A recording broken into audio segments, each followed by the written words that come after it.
Assalamualaikum warahmatullahi wabarakatuh. Selamat berjumpa kembali dengan channel Gus Kampung yang dipimpin oleh Dr. Andes Husnufid MPDI, sejarawan asal Surabaya. Hari ini saya akan membahas tentang sosok Haji Nawawi Muhammad Nawawi Al-Bantani dan Habib Utsman bin Yahya. Dua orang ini merupakan tokoh Islam yang hidup pada zaman pemerintah Hindia Belanda pada abad 18 Masehi. Kiai Haji Muhammad Nawawi Al-Bantani ini lahir di Banten tahun 1813.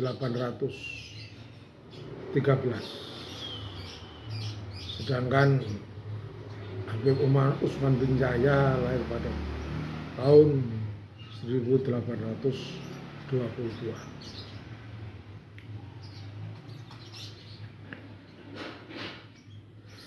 Kedua orang ini adalah merupakan tokoh sentral agama Islam. Namun berbeda karakternya, berbeda perjuangannya, berbeda dari mana asalnya.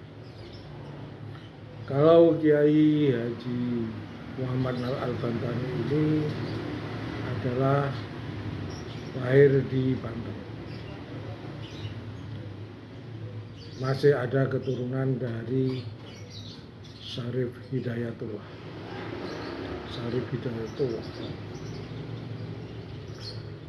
Sedangkan Habib Utsman bin Yahya ini adalah orang yang berasal dari Yaman, imigran Yaman, yang orang tuanya dibawa oleh Belanda ke Batavia untuk dipekerjakan di perkebunan, dipekerjakan dalam bidang bisnis bersama imigran yang lainnya.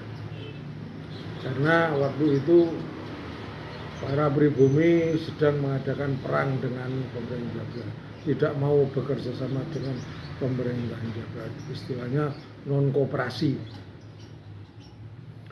Nah, untuk memenuhi jumlah orang-orang yang bisa bekerja dengan pemerintah Belanda, maka Belanda mendatangkan orang-orang imigran Yaman yang dibeli di pasar perdagangan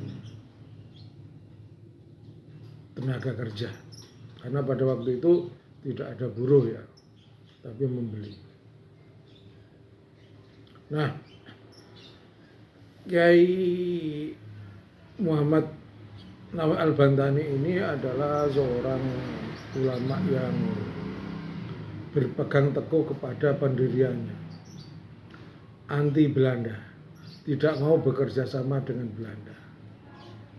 Makanya ketika beliaunya mau ditunjuk menjadi mutfi, menjadi penghulu, beliaunya tidak bersedia karena dianggap pemerintah Hindia Belanda adalah pemerintah kafir yang telah banyak membunuh para ulama dan para kiai dalam perjuangan mengusir penjajah Belanda. Sementara dari Habib Utsman bin Yahya ini adalah tokoh Islam yang telah dikuliahkan di Mekah bersama Senok Horgonya. Setelah di Batavia, beliaunya dijadikan sebagai mutfi. Lutfi Agung Batavia dengan gelar sebagai Habib. Makanya gelar Habib itu sebenarnya pengawet yang diberikan oleh Belanda. Di tempat lain tidak ada. Dan gelar Habib ini di tanah Jawa hanya ada pada masa zaman Belanda. Makanya jangan bangga kalau ada gelar Habib, karena gelar Habib adalah gelar pemberian Belanda. Kiai Muhammad Nawal Al-Bantani ini banyak mengarang kitab-kitab. Kitabnya ada 115 kitab. Merupakan ulama yang diperhitungkan oleh pemerintah Belanda. Cuman sama pemerintah Belanda mau direkrut untuk menjadi Lutfi untuk menjadi penghulu, Kiai Muhammad Al-Bantani tidak bersedia. Makanya dia selalu dicurigai terus oleh pemerintah. Dan Kiai Al-Bantani ini mengerti kalau dirinya akan ditangkap, maka sebelum ditangkap dia pergi ke Mekah untuk yang kedua kalinya, untuk menjadi seorang syekh, untuk menjadi pengajar di daerah Mekah. Sementara Habib Utsman bin Yahya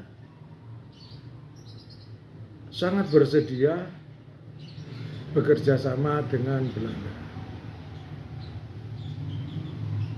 Kitab-kitabnya adalah sebenarnya kitabnya yang ya cukup banyak kitabnya. Cuman kitabnya itu cenderung memojokkan daripada kiai-kiai pada zaman dulu. Memojokkan para orang-orang tarekat. Sebenarnya kitab-kitab dari Habib Utsman bin Yahya ini merupakan kitabnya orang-orang Wahabi. Kenapa saya katakan Wahabi? Karena dalam kitabnya itu mengharamkan para tarekat, mengharamkan tahlilan, mengharamkan orang pribumi membawa keris. Semuanya keris dianggap syirik. Nah, kalau tidak membawa keris, maka tidak bisa melakukan perlawanan kepada Belanda, karena keris itu merupakan salah satunya senjata dari para kiai untuk melawan Belanda. Nah, ini sama Habib Utsman bin Yahya dalam kitabnya ya disirikan. Ya tujuannya supaya nggak megang keris. Kalau nggak megang kan nggak bisa melawan Belanda. Kemudian juga dalam kitab-kitabnya itu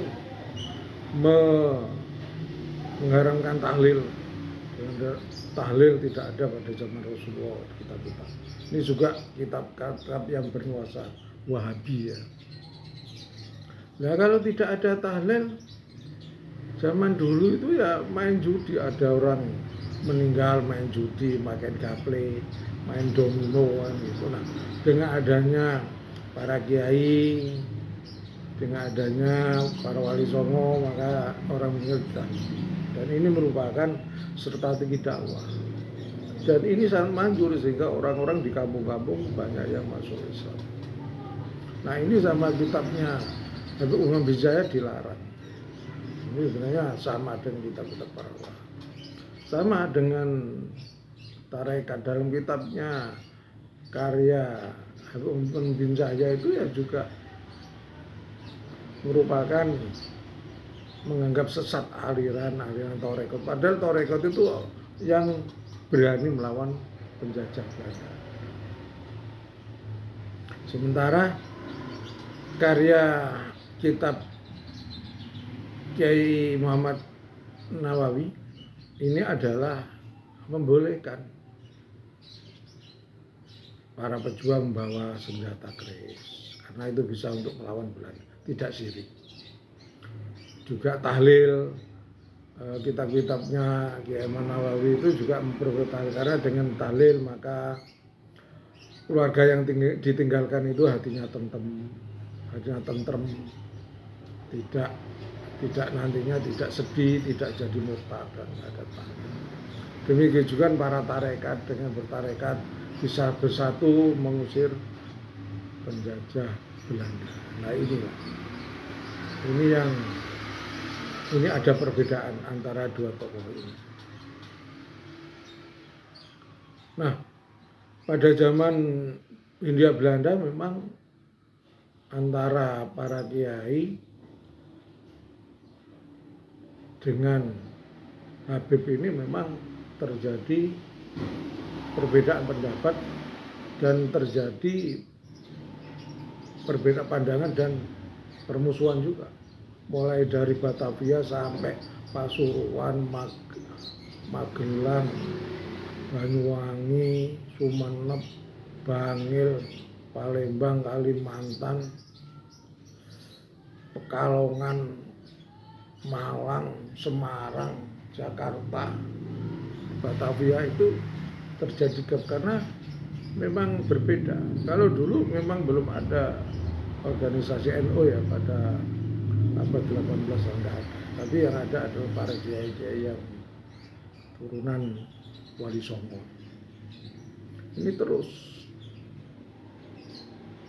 Nah, bagaimana sikap para Habib pada zaman Belanda? Ya sama dengan perilakunya sama dengan Habib muda yang sekarang itu kan, omongannya keras kan gitu, omongannya memutarbalikkan fakta sejarah, berbohong kan gitu. Nah, tetapi pada zaman Belanda dulu itu ya sebagian dari orang-orang Islam yang terpengaruh gitu, sehingga enggan melakukan perjuangan. Tetapi kalau sekarang kan juga ada yang mendukung Habib dan ada yang tidak, itu sama seperti dengan dulu. Cuman dalam perkembangannya ini akhirnya kelompok dari para kiai itu mengalami kemenangan pada zaman kemerdekaan Republik Indonesia sejak Belanda pulang ke rumahnya karena penjajah Jepang masuk ke Indonesia. Oleh karena itu, jangan heran kalau sekarang ini masih ada perseteruan antara gus-gus, para kiai dengan Habib. Ada yang membela Habib dan ada yang membela para kiai. Nah, kalau ditarik garis lurus bahwa kalau jalur ke Kiai Al-Bantani yang merupakan tokoh Islam yang pertama ini menolak kerjasama dengan Belanda dan tidak sepakat dengan para Habib, khususnya Habib Utsman bin Yahya, ini adalah merupakan pejuang-pejuang kemerdekaan, pejuang-pejuang yang anti Belanda. Sementara kelompok yang mendukung Habib Utsman ini juga banyak juga pada zaman dulu. Dan sekarang cucunya juga masih membela. Nah, dari dua tokoh ini jelas bahwa kubu Kiai Muhammad Nawal Al-Bantini adalah kubu yang jalur pejuang, sementara kubu yang dari Habib Utsman bin Yahya adalah kubu yang anti Belanda, boneka Belanda, yang saat ini cucu-cucunya masih terus melakukan kegiatan-kegiatan yang melakukan perlawanan dengan keturunan para kiai-kiai pejuang kemerdekaan pada zaman dulu. Nah, kemudian saya bertanya, apakah masih percaya bahwa Habib itu keturunan Rasulullah? Ini dari tinjauan sejarah ya. Kalau dari tinjauan sejarah bahwa Habib itu sudah putus, bukan keturunan Rasulullah. Karena apa? Karena membela Belanda, menjadi antek-antek Belanda. Kalau ada pihak-pihak yang masih pihak-pihak pribumi atau Gus atau kiai yang masih mendukung keberadaan Habib sebagai keturunan dan keturunan Rasulullah, ini karena tidak mengetahui sejarah, tidak paham tentang sejarah Islam, tidak paham tentang sejarah perkembangan Islam, tidak paham tentang sejarah penyebaran Islam di dunia. Karena apa? Loh, jelas-jelas Habib Utsman bin Yahya ini antek Belanda, yang orang tuanya dibeli di pasar tenaga kerja, dibawa ke Batavia dan mengabdi kepada Belanda secara penuh selama 100 sampai 200 tahun. Kok masih dipercaya sebagai keturunan Rasulullah? Ini sebenarnya bisa dimaklumi karena tidak belajar tentang sejarah penyebaran ajaran Islam. Kalau misalnya di Banten itu ada dua kelompok yang pro Kiai Imad dan pro para Habib, ini sebenarnya yang pro Kiai Imad itu adalah memang mereka adalah keturunan para kiai dan orang-orang yang memang sejak dulu melawan penjajah Belanda. Sementara yang mendukung para Habib ini adalah orang-orang yang memang pro Belanda.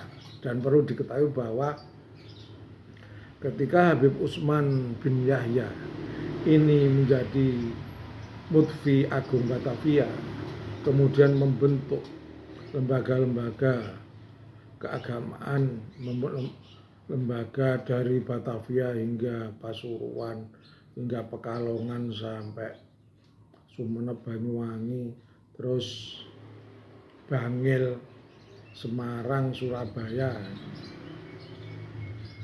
Itu Habib Utsman ini sebenarnya sangat kejam, di mana kiai-kiai yang tidak mau bersedia menjadi penghulu.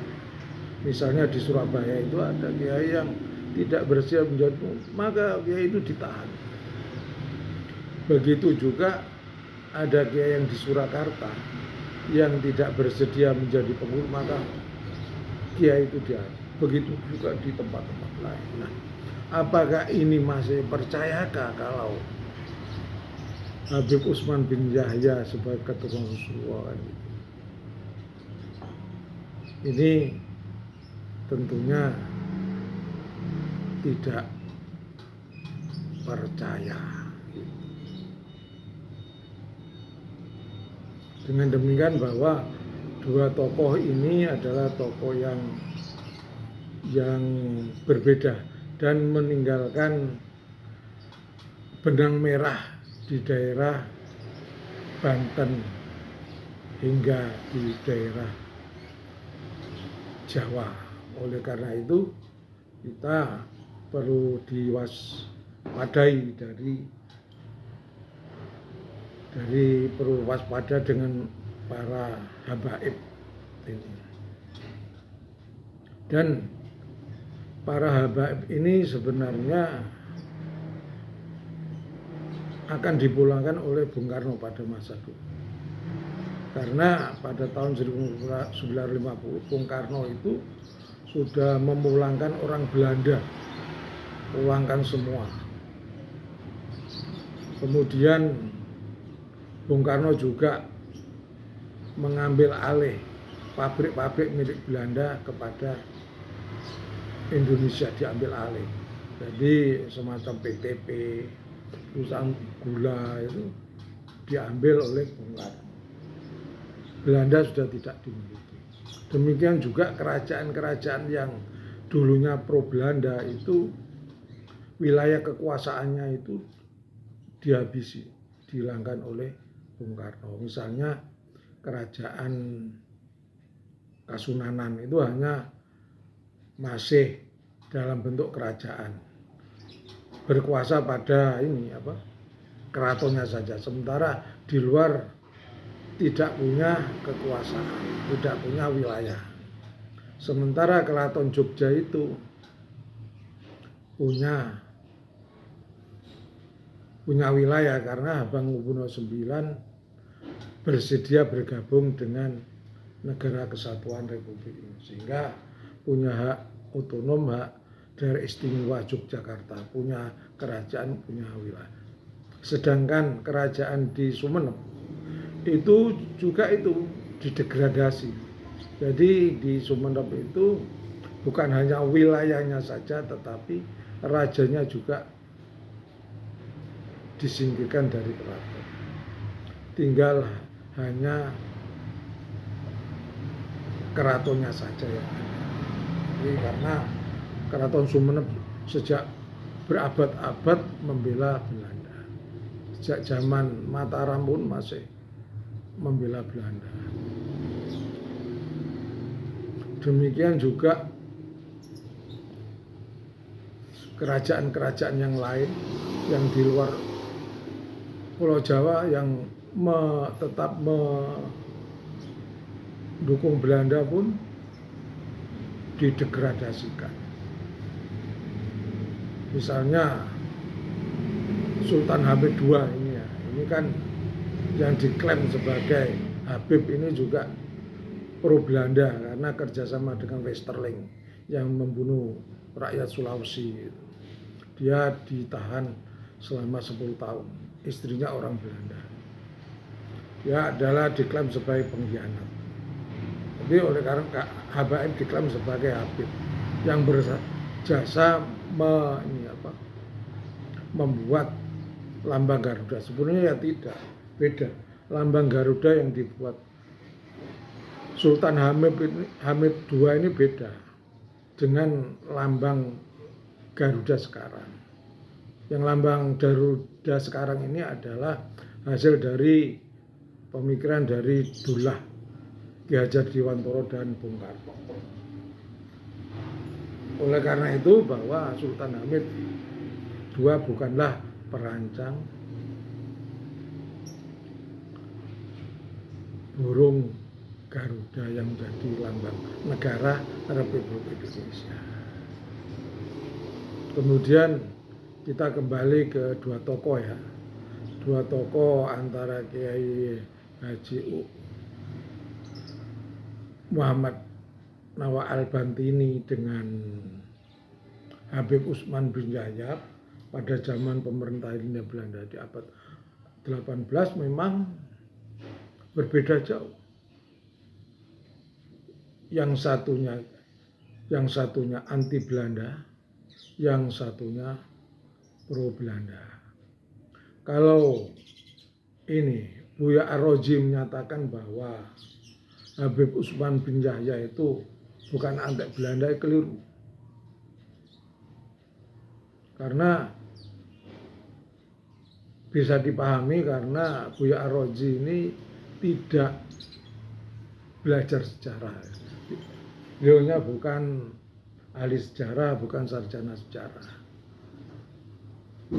Yang jelas bahwa Habib Usman bin Yahya adalah seorang imigran Yaman yang pro Belanda dengan fatwa-fatwanya.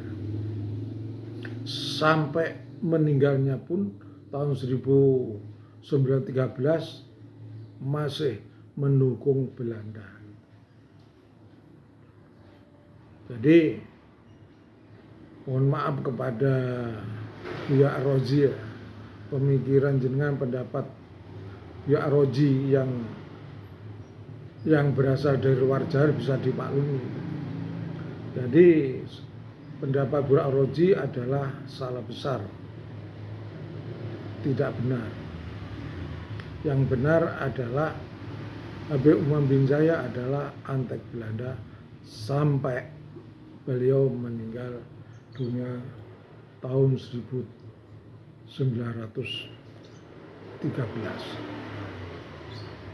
Saya sendiri memaklumi kalau Buya Ar-Razi yang berasal dari luar Pulau Jawa, karena beliaunya bukan orang Jawa yang tidak mengetahui tentang sejarah pergolakan para kiai di Jawa melawan pemerintah Hindia Belanda. Perlu diketahui bahwa Habib Utsman bin Yahya ini sebenarnya sangat kejam. Berapa kiai-kiai yang terbunuh? Waktu itu belum ada organisasi NU. Berapa yang dalam pemberontakan petani di Banten, Pandeglang Banten, dengan fatwa-fatwanya halal darahnya untuk dibunuh dan digantung, ya karena fatwanya yang kejam. Juga yang kiai-kiai yang tidak mau jadi penghulu itu pun ditahan. Apa itu bukan antek Belanda?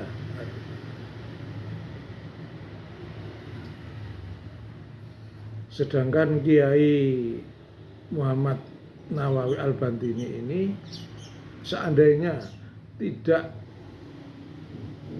dalam waktu yang cepat pergi ke Mekah, maka ya akan ditahan, persekusi, ditahan oleh pemerintah. Tapi karena dia sudah lebih dulu pergi ke Mekah, maka dia lolos dari upaya penahanan. Nah, dengan perginya Kiai Haji Muhammad Nawawi Al-Bantani, maka Habib Utsman bin Yahya dengan leluasa untuk melakukan penumpasan terhadap para kiai yang melakukan pemberontakan, yang melakukan kegiatan non koperasi. Nah, rupanya sampai sekarang ini masih diikuti oleh keturunan-keturunan dari Habib Utsman bin Yahya dengan bahasa-bahasa kasar, dengan membalikkan fakta sejarah dan sekarang itu. Sementara dari kelompok para pengikut Kiai Muhammad Al-Bantani juga melakukan perlawanan yang dipimpin oleh Kiai Imad, juga Gus Moge, juga ditambah lagi Gus Fuad, Gus Arya.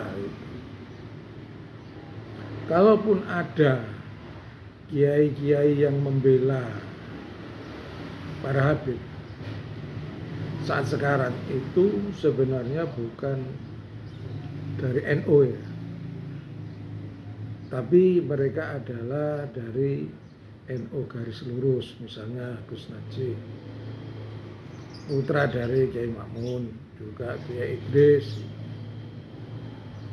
Romli, itu garis lurus NU.